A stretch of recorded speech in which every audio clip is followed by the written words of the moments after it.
Welcome to this month's edition of Wiki Education's speaker series. It's called Earth Day, Every Day, Preserving Biodiversity on Wikipedia. My name is Colleen McCoy. I'm Wiki Education's Communications and Outreach Manager, and it is my pleasure to get to moderate today's session. As you can probably tell from the title, that we're obviously celebrating Earth Day. But also obvious from the title, we recognize that we shouldn't just be celebrating the earth and biodiversity one time per year. It's an ongoing thing to talk about, to explore, and to improve access to knowledge for, which is going to be a big part of our conversation today. If you're not familiar with Wiki Education, we're a nonprofit that's dedicated to supporting subject matter experts and students in improving Wikipedia. We have a goal of improving access to public information for everyone. So we have two primary programs that we work towards this goal with. One of them we'll hear a lot about today. It's our Wikipedia Student Program. This is a program where Wiki Education supports post-secondary faculty in the US and Canada to bring an assignment we call the Wikipedia assignment into their courses. And it's just like it sounds. Instead of students creating research papers, doing research and drafting text just for their professor, we're actually supporting them in adding that research and information to Wikipedia so that everyone can access that, not just the person grading and reading it. And so all of our panelists today, our three faculty panelists, are involved in that program, as well as our staff member who's joined us as a panelist today as well, and we'll hear from them in just a minute. We also have another program that is our Scholars and Scientists program. And so that program is really empowering subject matter experts themselves to bring their expertise to Wikipedia. So we host a variety of courses. I think my colleague Leanna is dropping links to these two programs in the chat. But this one you can access at learn.wikiedu.org. And that's where you're going to access courses that where we train subject matter experts to bring that subject knowledge to Wikipedia. Coming up, we're actually, keep an eye on this page if you're interested.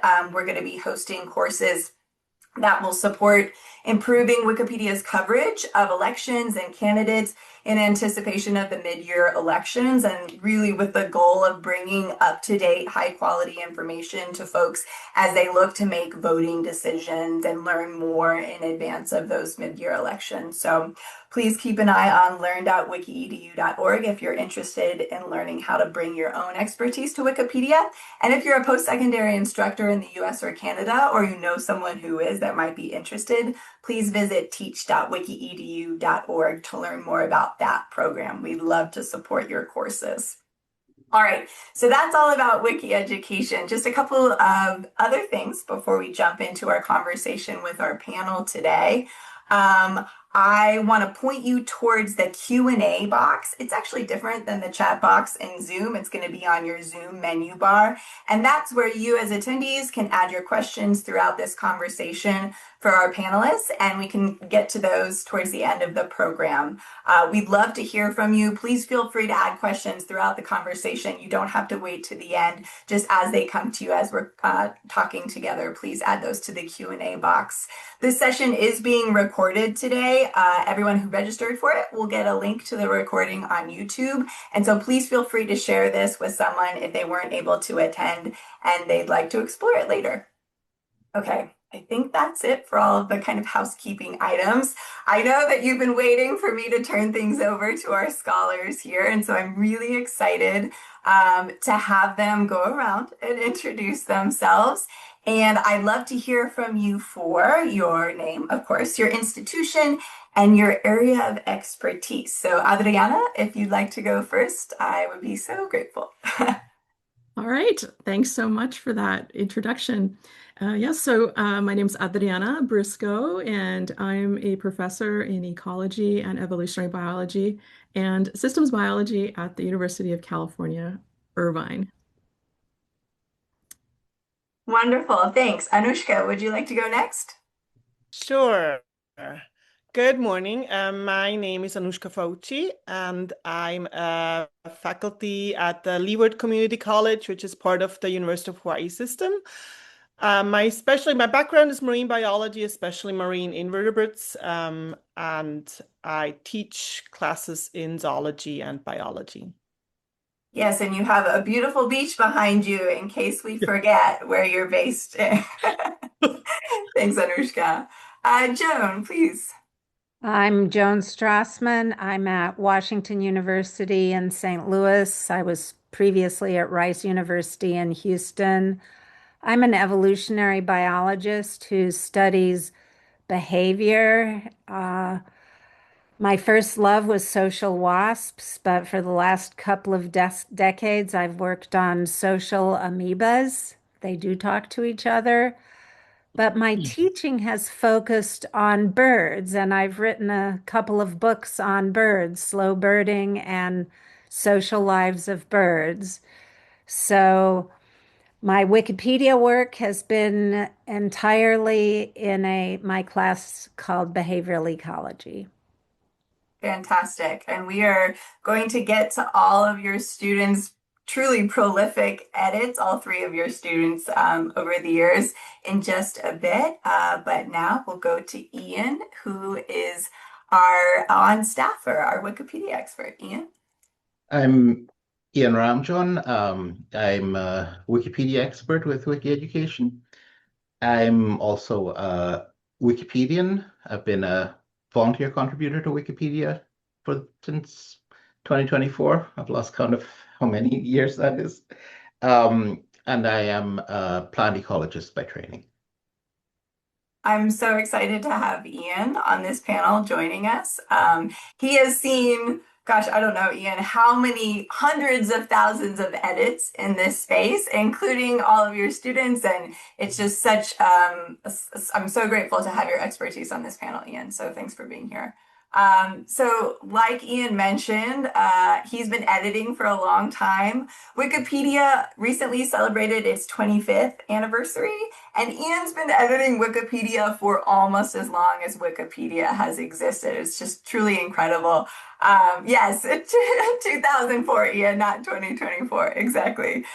So Ian, I'd love for you to kick things off for us in our conversation today. Can you give us an overview of how content related to biodiversity and conservation has evolved over time on Wikipedia? And also, how have student editors played a role in this?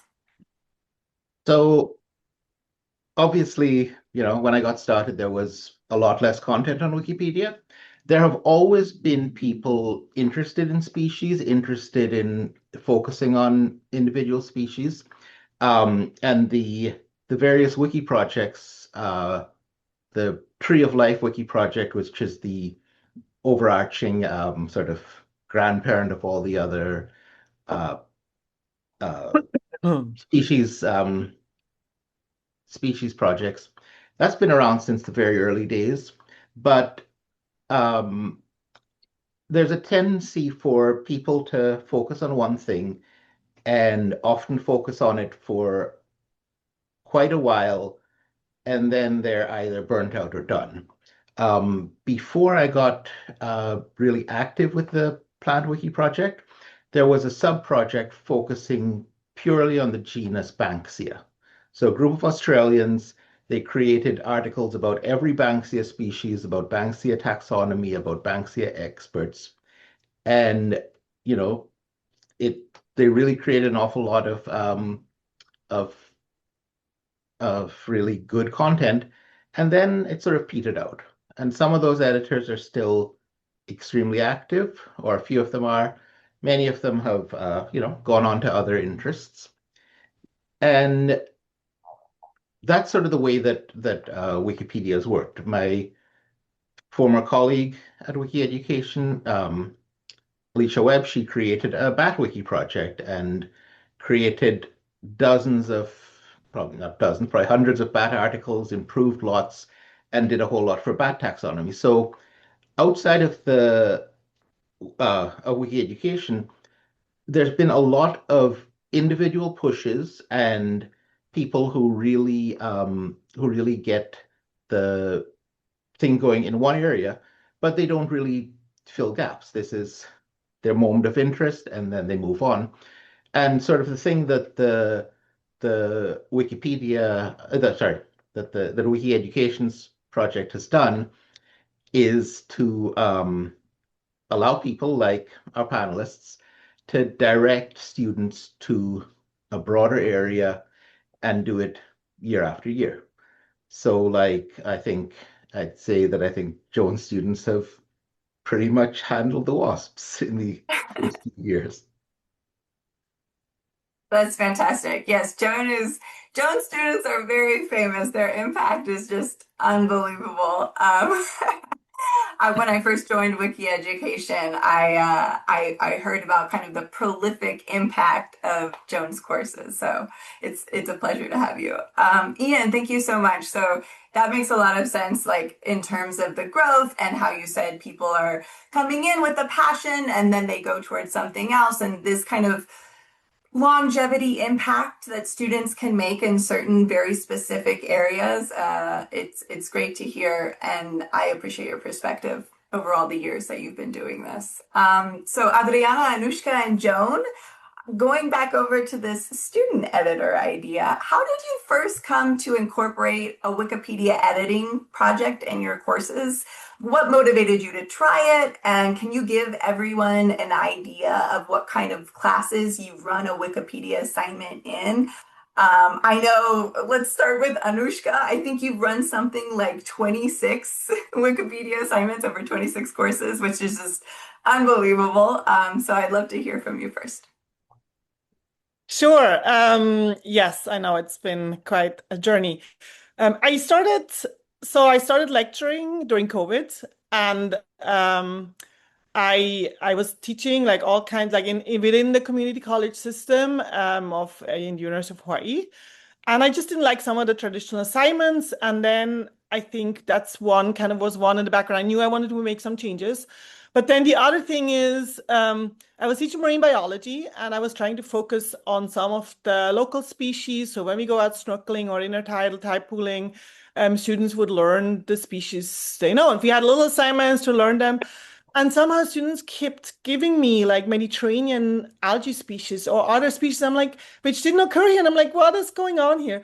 So I realized that just the Hawaiian species were just underrepresented on Wikipedia and just online a little bit in general, but especially on Wikipedia. And I remembered that through some teachers I heard they would use a Wikipedia assignment. So I kind of was just looking into that.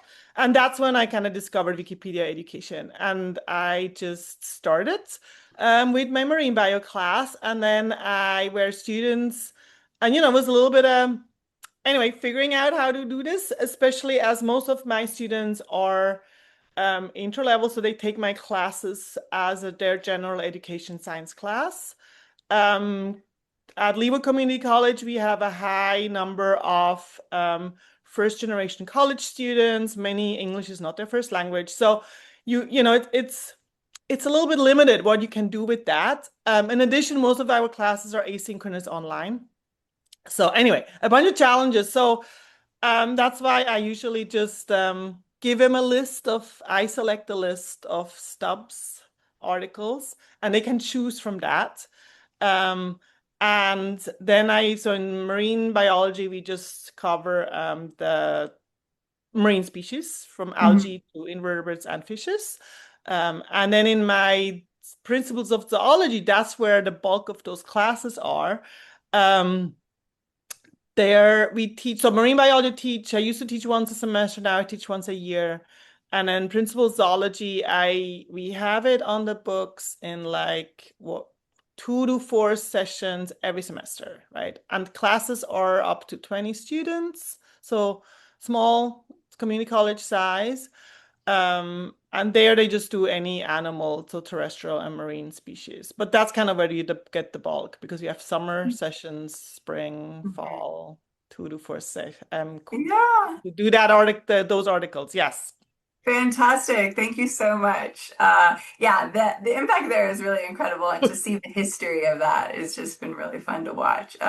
Joan, I would love to hear from you. How did you first get involved in incorporating this assignment? What kind of courses do you run it in?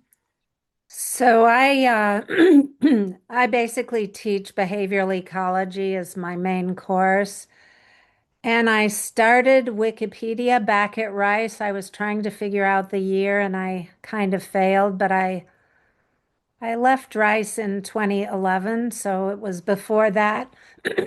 The assignment I had them do before Wikipedia was with a group started at Rice called Connections, run by Richard Braniuk.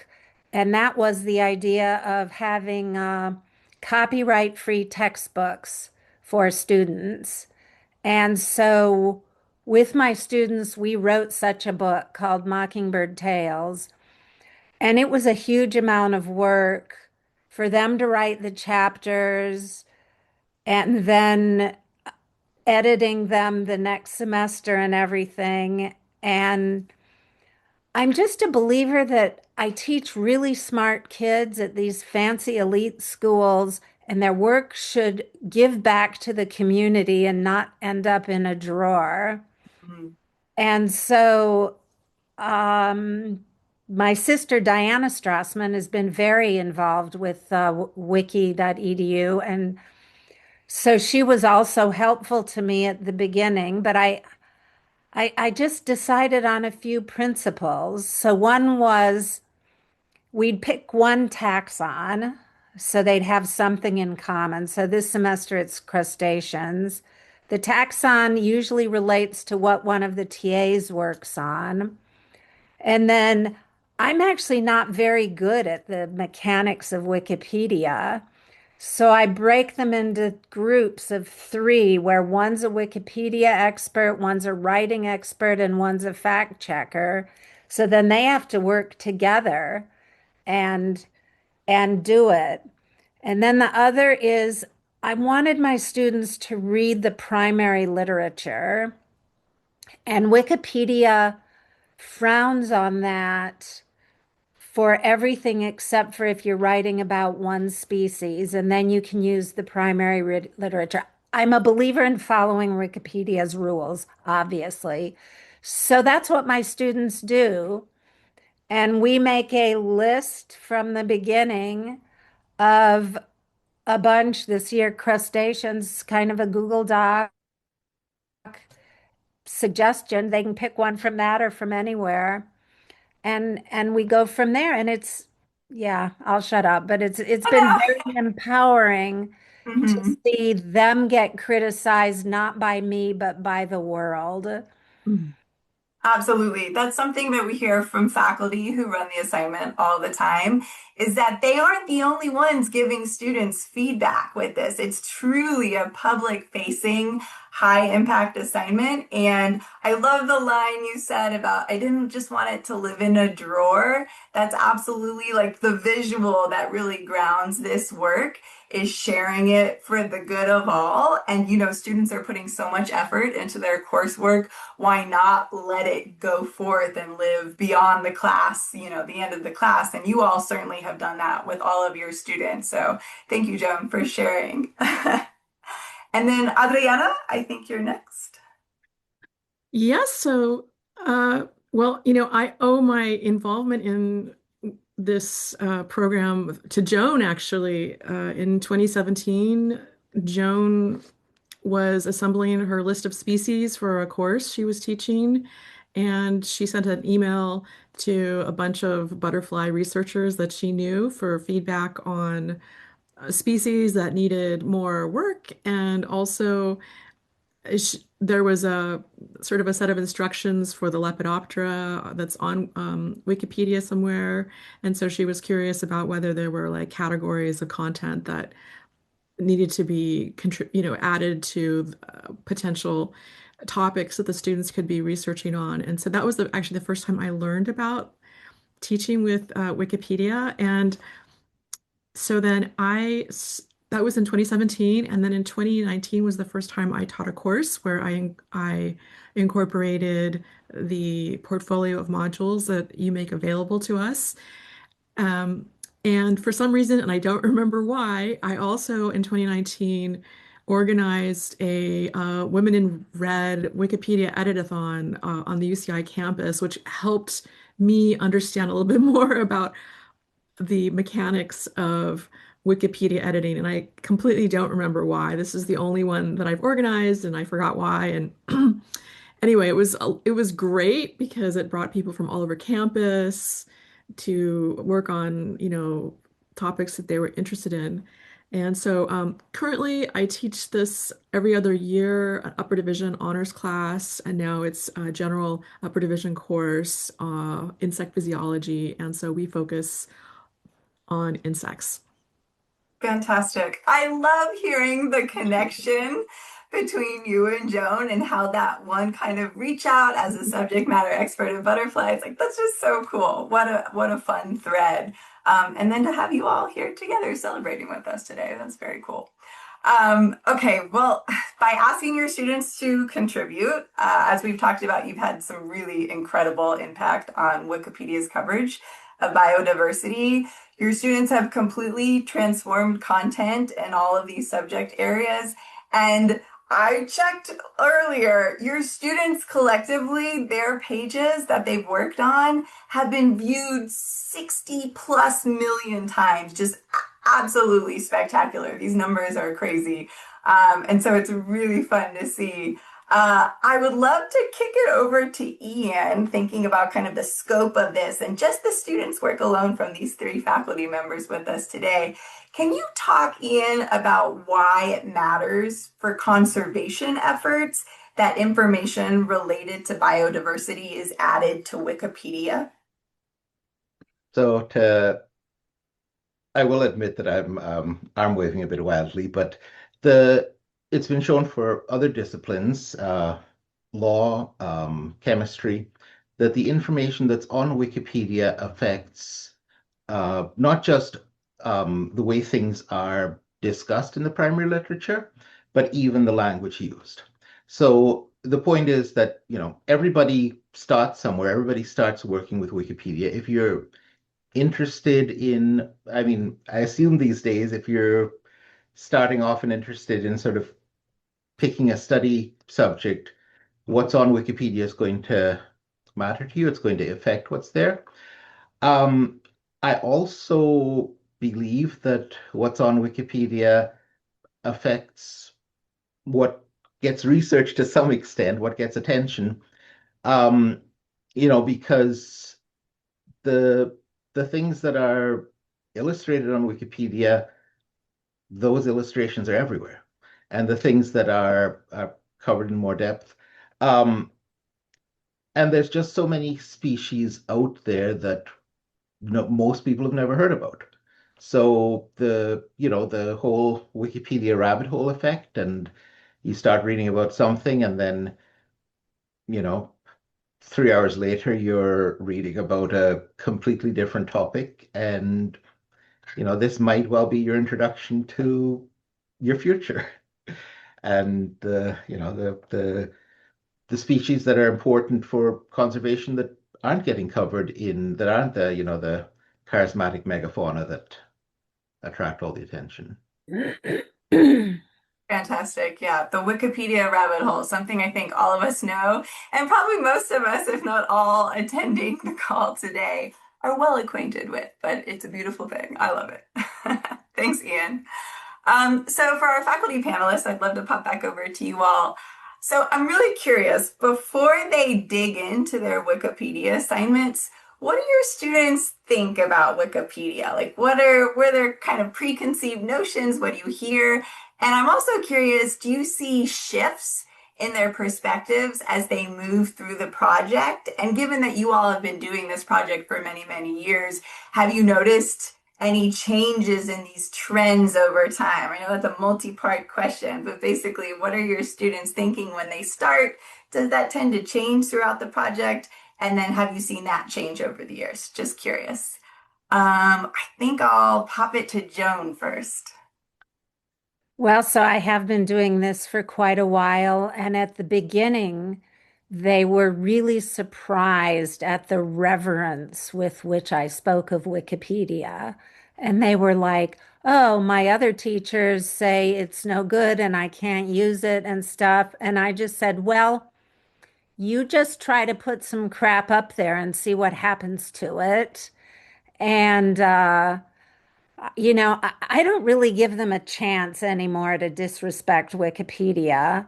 I just say that's where we get all of our information. Wikipedia is loaded into the large language modules like at much higher weight than any other source. It is really important. And so they first assignment, I have a whole tier of assignments. And it was just turned in quite recently. And two of the kids had their entire entries taken down. So one of them came to me, was puzzled. I looked at her stuff. I was a little puzzled. I said, well, she said, I've put it back up 3 times. I said, well, what did you put in the talk?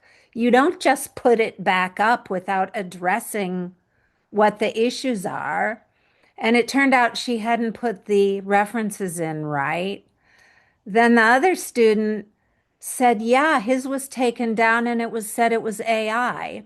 So I said, well, was it AI? And he said, no. So I said, well, bring it over here. Um, I have a no penalties for AI or uh, plagiarism policy. I view it as a learning thing, not a punitive thing. So he brought it over and I read it and I read the first sentence. I just looked at him. I said, well, you didn't write this. It was something like, this is how a bird sees. And it was instead said, the visual system of the blah, it was just like, and he said, yeah, um, it's not AI, but I did kind of scrapbook it. And I'm like, well, I never heard of scrapbooking.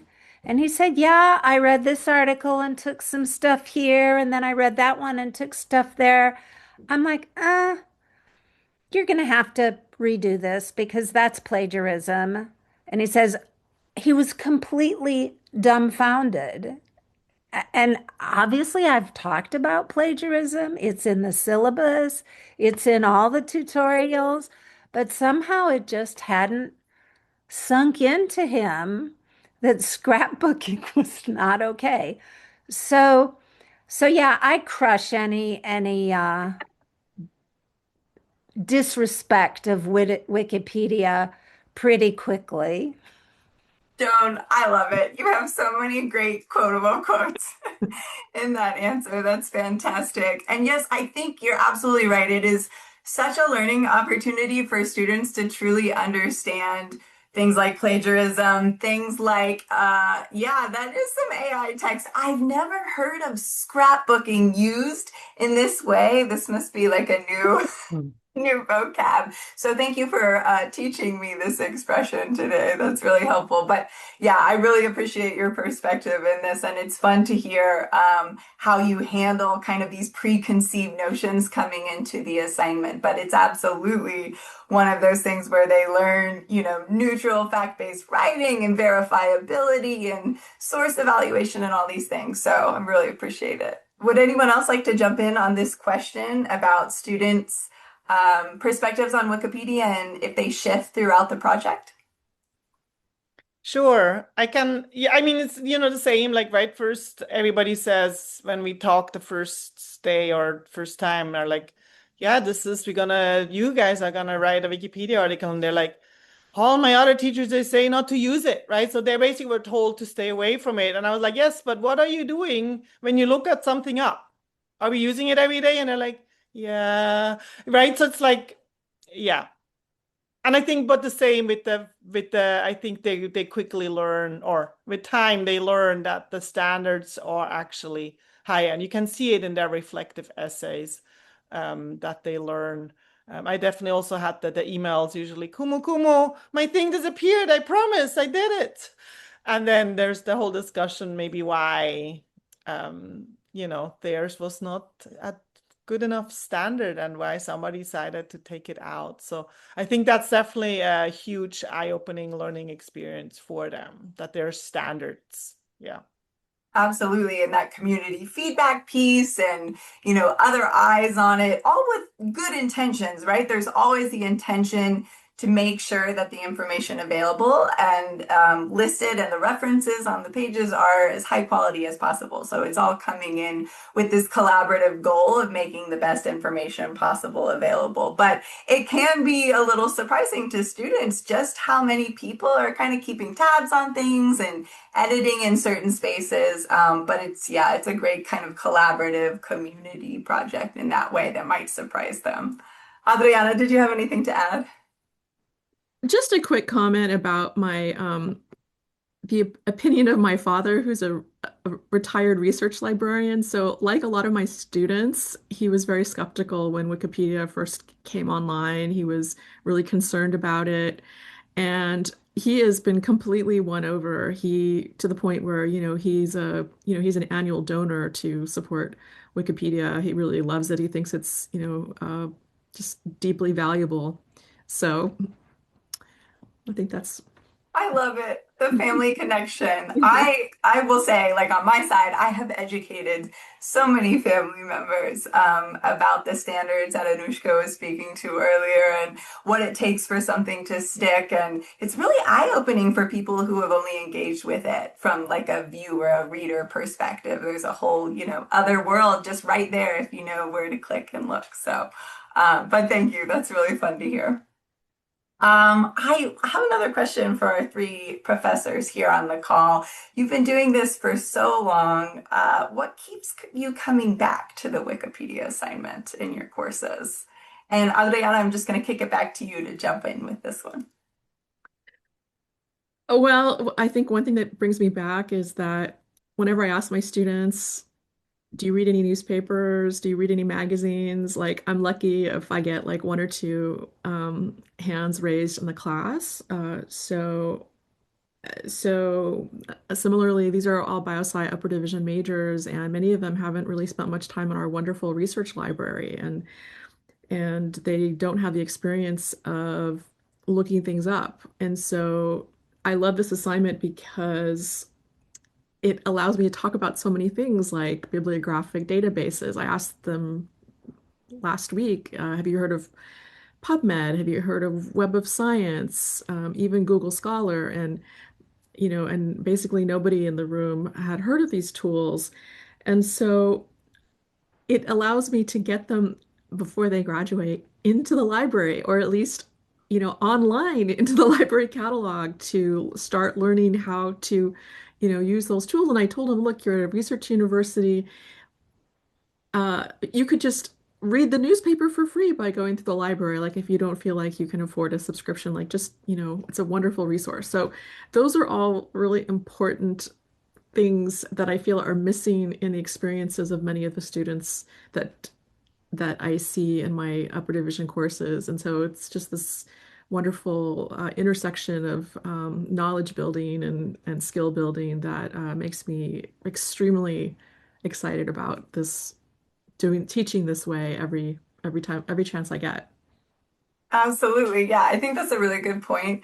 And something that students, I think, often take for granted is their access to things like newspapers and all the scholarly journal articles and different sources that, the rest of us don't necessarily have access behind those paywalls. And so this project really allows them to bring it to the masses, to the public. And I think the project also, like you said, kind of triggers that realization of, oh, what I have access to is actually pretty special. And to be able to provide information with it to everyone else is a pretty cool, impactful thing. Yeah. What about the rest of you? Can you jump in on this one? What keeps you coming back to the assignment? You've been doing it for many years now.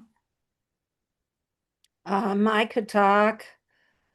Um, it's just the best. It's a really good way to get the students familiar with the literature.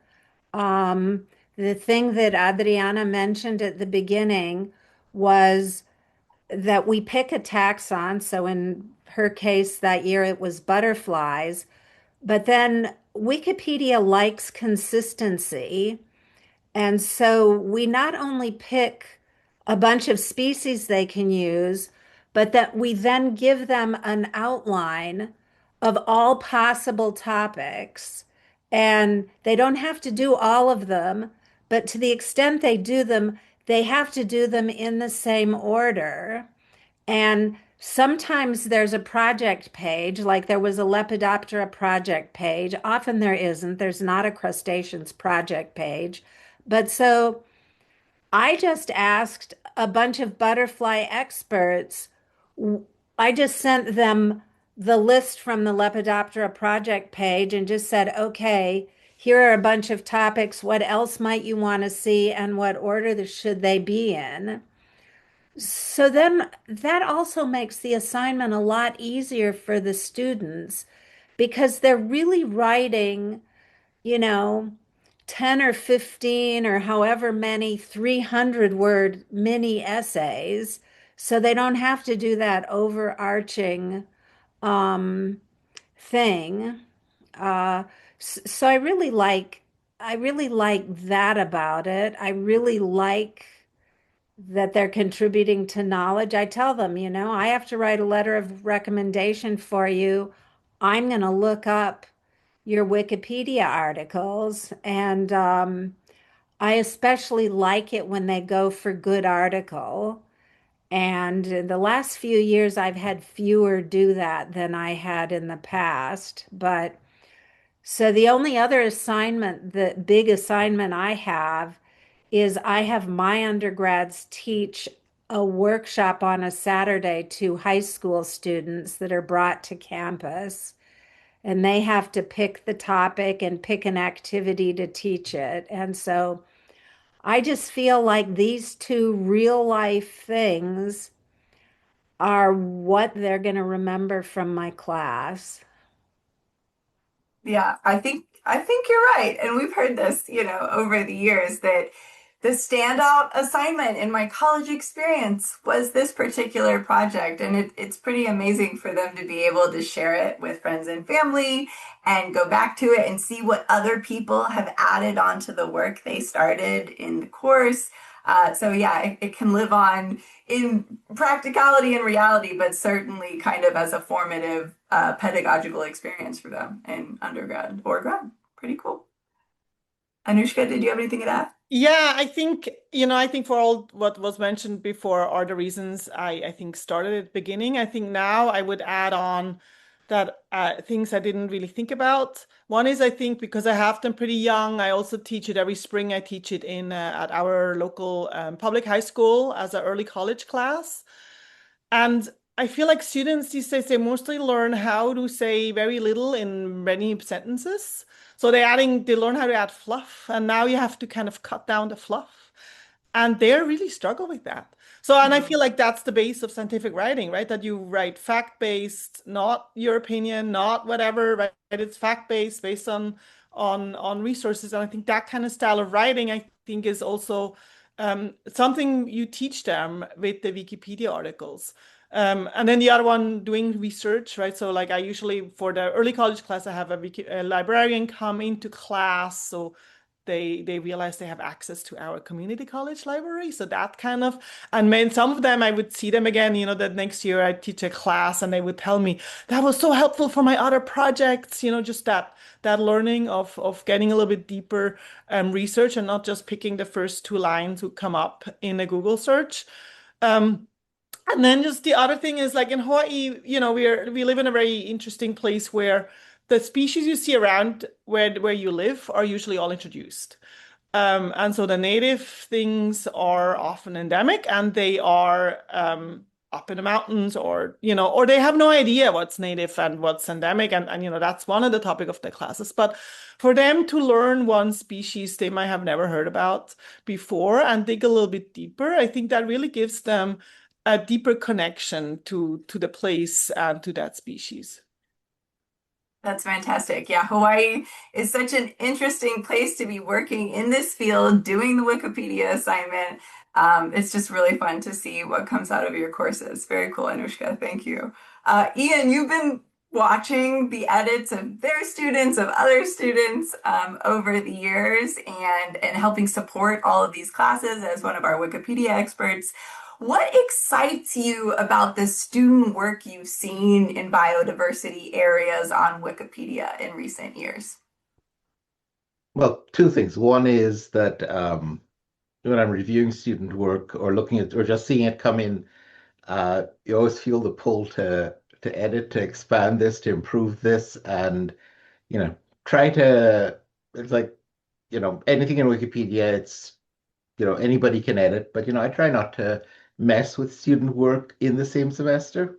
But there's always it's always there's always a pull there. I also have learned so much interesting stuff. I mean, you get to see student contributions across all kinds of things, and this is something that really interests me. It's really nice to see something that I feel some connection with. Like there was a student writing about this genus of live bearers in Cuba, and you know, well, Caribbean biogeography, island biogeography, live-bearing fish, which I grew up, I kept lots of wild guppies when I was young.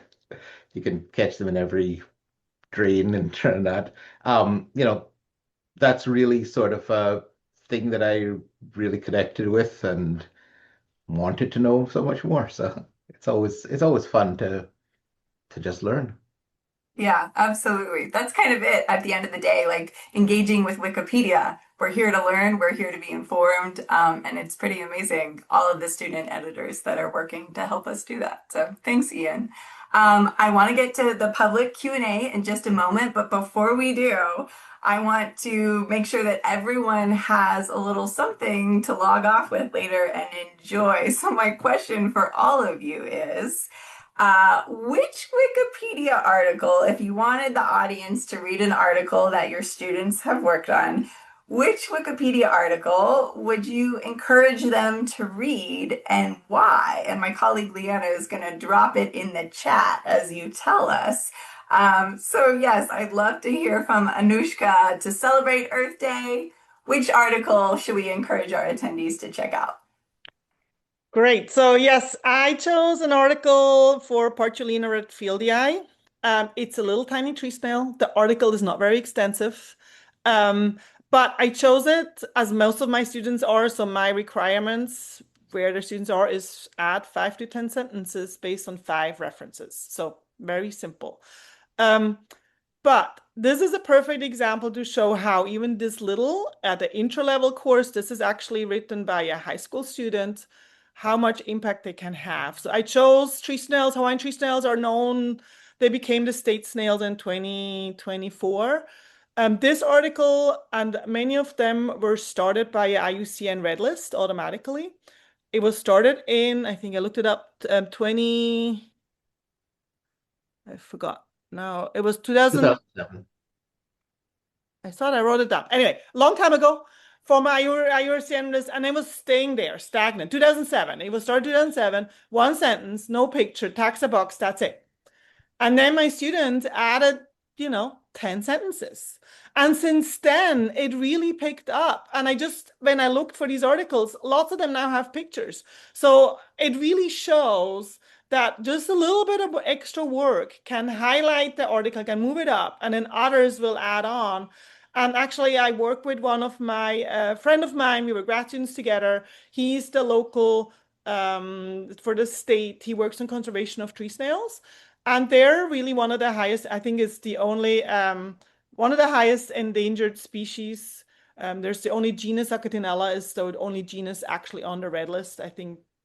So there's many of them. Anyway, there are, he really told me that because of my student work, he sees actually that they're more visible now, which, we talked about conservation effects, and visibility is everything, right? Because you can't get funds if people don't know about them.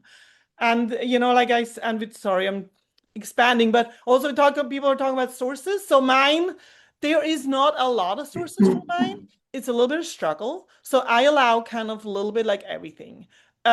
Yes, primary literature, if there are available. Many of them are very old because many of them, the snails, they're so endangered or threatened that they're just not, there hasn't been any research done for them in a long time. So I take or all kinds of articles, even news articles, because when there was 10 new snails became state snails. And so I just allow a variety of things for them.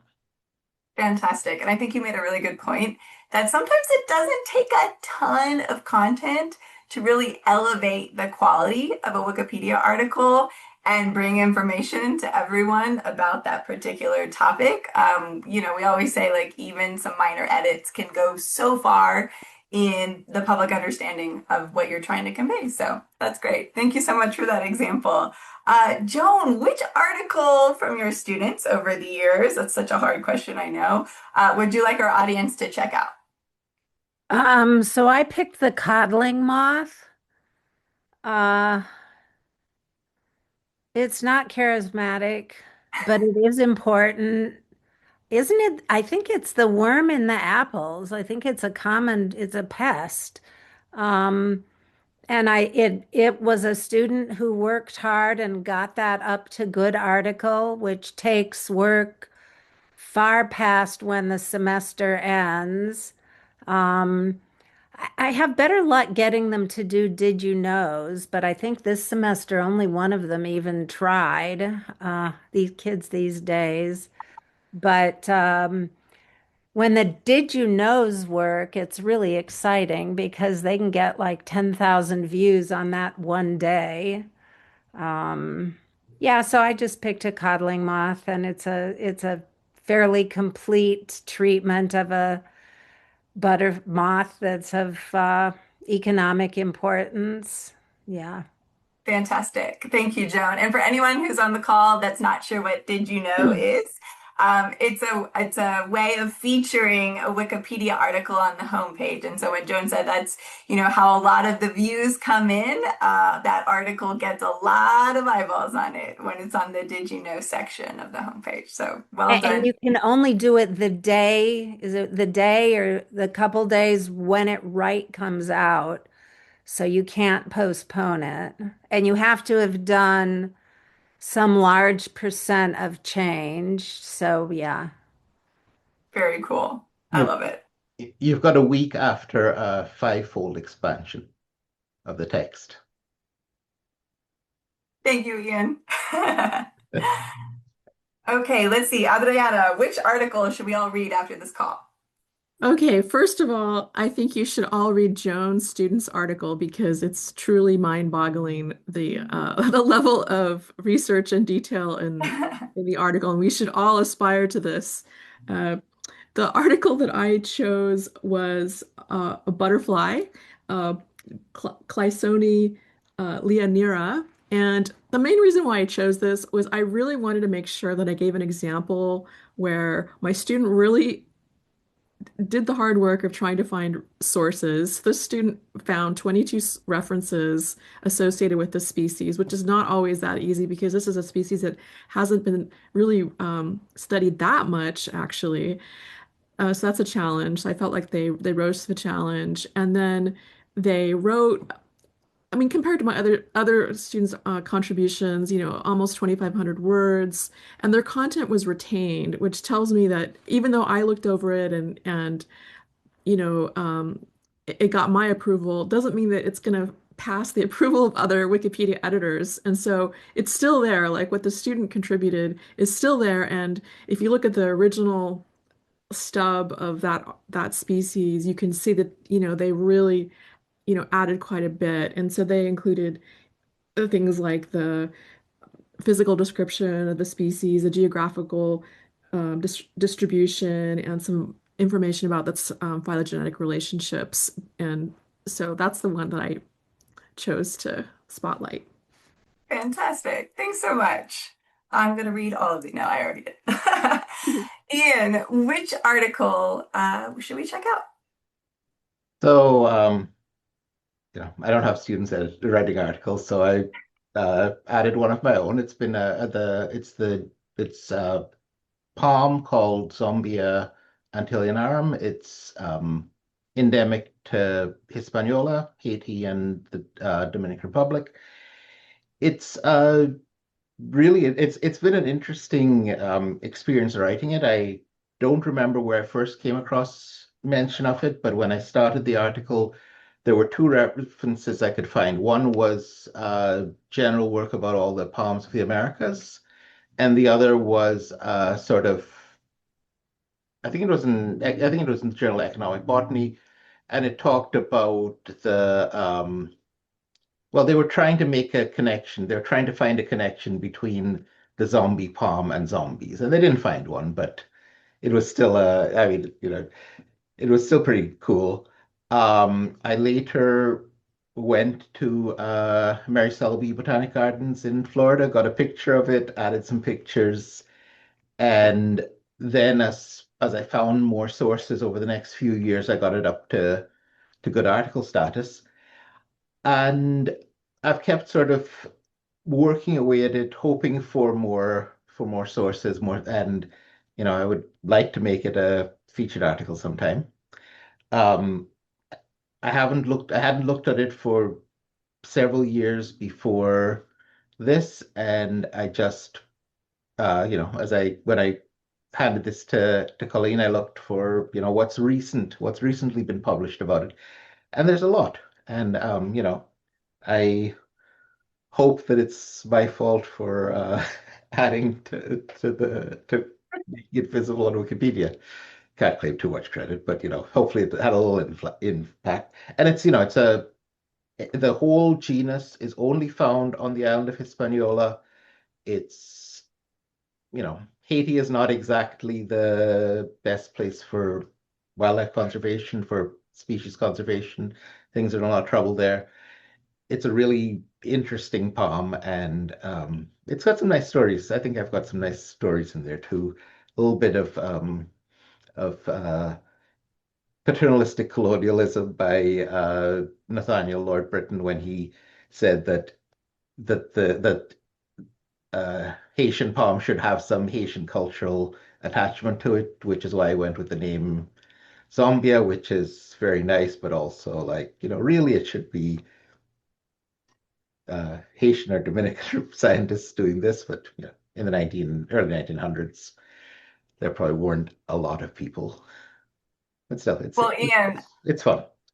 yeah, I gotta think. I know I love like seeing you get so passionate about Wikipedia. I get to see it all the time, of course, so it's a lot of fun. But I know that was a really hard question to ask you because you spend all day, every day pouring through all of these and of course editing in your own areas. And so that's a tough question for everybody, but definitely for Ian on an article to share.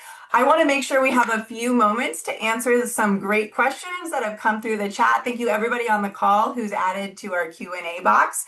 I'm going to move through some of our questions here and then we will wrap things up. And so we have had some questions come through. We touched on AI briefly earlier in the conversation. And so we've had questions on how do we treat AI and how does AI stuff work with the Wikipedia assignment.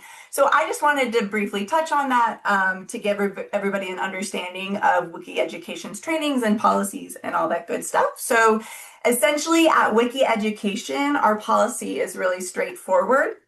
No using ChatGPT, Grammarly, or any other AI tool to write or copy edit text during the Wikipedia assignment. And that's because we've kept an eye on AI's impact on Wikipedia and we've systematically fact-checked AI content added by students. And we found that even if the AI content cites real sources, those sources don't often actually back up the fact being claimed in the text. So it's a little sneaky, right? And that makes it really, really hard to verify that fact. And verifiability is a cornerstone of Wikipedia. And so Wiki Education uses the detection tool called Pangram to flag likely AI use. So students have time to course correct with guidance from our team, and instructors also receive guidance from us on how to navigate this.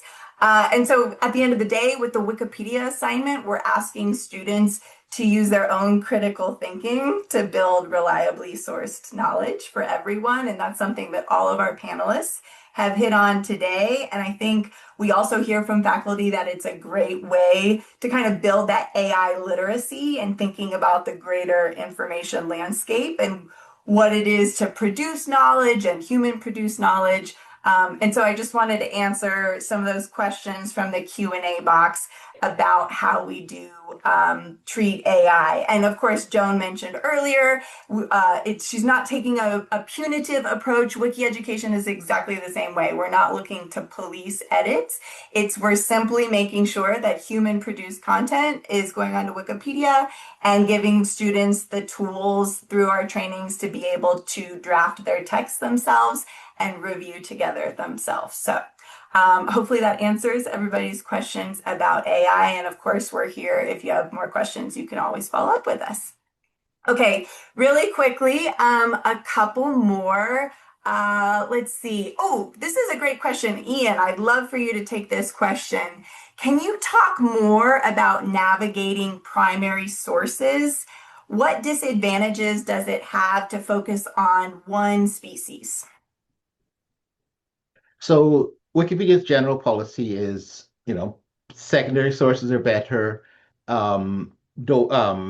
because there's other people have looked at this and there's been the opportunity to evaluate them. In species articles, it's much harder because the species descriptions, a lot of the work on it are, you don't get review articles about a codling moth, and well, that's a very prominent species compared to a lot of things. So you use what's there, you use what's best. Um, I use a lot of sort of treatments of species like taxonomic treatments of species because they give a lot of details that you can then, translate from botanical Latin into English. And so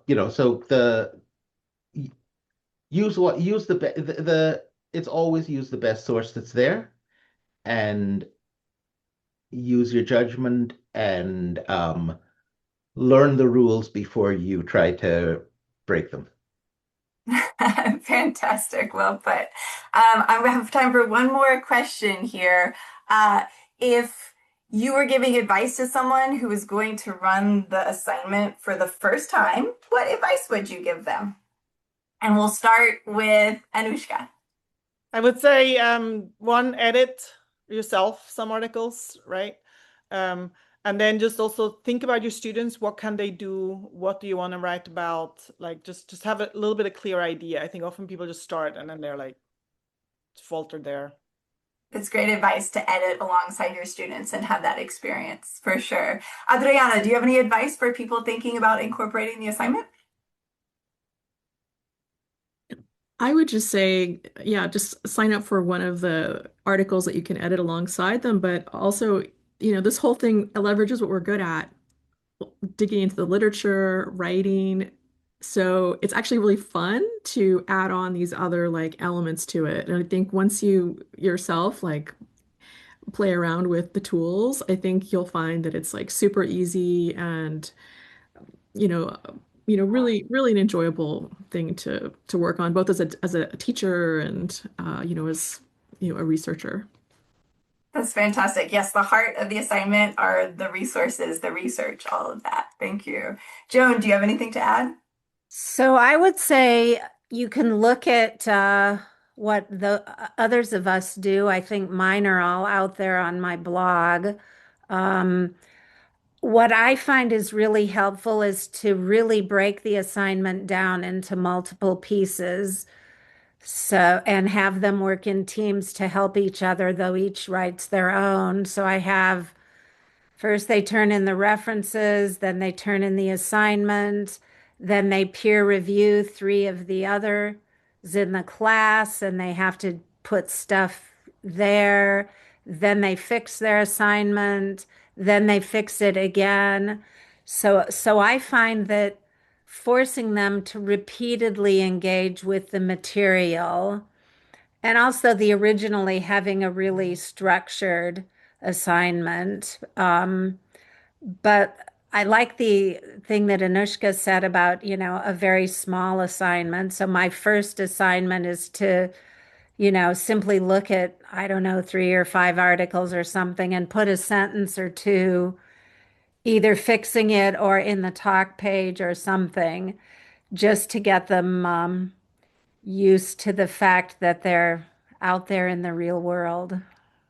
Absolutely. Real world. That's the key, right? And that's so incredibly motivating, I think. Anushka, you looked like you had one more thing you wanted to add. Yeah, I think just also because there was the last question is like, and I think all of what Joan talked about, this all already built in and structured in the Wikipedia education help site. So if anybody who wants to start, somebody asked if you could share, it's kind of already, like, yes, like play around with it a little bit for your class, but it's already there lined up for you, set with tutorials on what to do and what not to do and the mini assignments. And I love the reflective essays at the end, which in science we often forget about those. So I think all of it is already there made for you. So Wikipedia education is really amazing, making this assignment like so much easier than lots of other assignments. Thank you so much. Yes, so we are just past the hour, but Anushka, that was the perfect segue to wrap us up. My colleague Leanna is going to pop back in the chat with that link to teach.wikiedu.org. Everything that Anushka was just speaking about in terms of the assignment timeline, the trainings, the exercises, discussion prompts, all sorts of things. All of that can be set up if you are interested in applying to teach with Wikipedia. And so we would be delighted to have anyone. We can support post-secondary instructors in the US and Canada. And so please visit teach.wikiedu.org if you're interested. We have a couple of information sessions, live information sessions coming up at the end of the month where you can connect with us and learn a little bit more about the nuts and bolts of actually running an assignment and what that kind of suite of support and our guidance looks like. So I would love to see you at those information sessions if you're interested in learning more and maybe running your own Wikipedia assignment in your next courses. So thank you so much again to all of our panelists, Ian, Adriana, Anushka, and Joan. Thank you to my colleague Leanna behind the scenes. And happy Earth Day, everyone. Next week, I will be thinking of all of you, but really, Earth Day is every day, not to be corny, but it's so true. And so thanks to all of your students and your efforts to incorporate this really impactful coursework to ensure that we have better access to the information we need and help promote all of the research and conservation efforts that are just so important for our planet and everyone on it. So thank you all again. It's been a total pleasure.